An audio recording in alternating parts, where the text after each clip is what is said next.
Good morning, everybody. At midnight last night, for the first time in 17 years, the Republicans in Congress chose to shut down the federal government. Let me be more specific. One faction of one party in one house of Congress, in one branch of government, shut down major parts of the government, all because they didn't like one law. This Republican shutdown did not have to happen, but I want every American to understand why it did happen. Republicans in the House of Representatives refused to fund the government unless we defunded or dismantled the Affordable Care Act.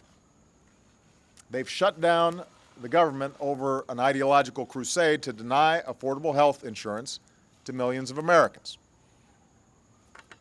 In other words, they demanded ransom just for doing their job. And many representatives, including an increasing number of Republicans, have made it clear that had they been allowed by Speaker Boehner to take a simple up or down vote on keeping the government open, with no partisan strings attached, enough votes from both parties would have kept the American people's government open and operating. Now, we may not know the full impact of this Republican shutdown for some time. It will depend on how long it lasts. But we do know a couple of things. We know that the last time Republicans shut down the government in 1996, it hurt our economy.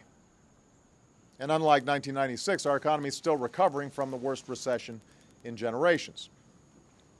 We know that certain services and benefits that America's seniors and veterans and business owners depend on must be put on hold.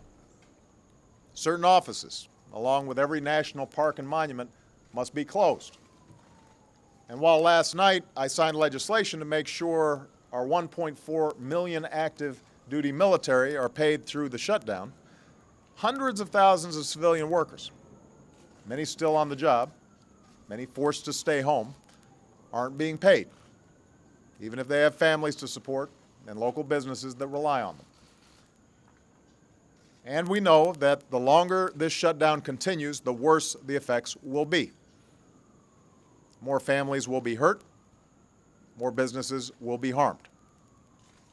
So once again, I urge House Republicans to reopen the government, restart the services Americans depend on, and allow the public servants who have been sent home to return to work.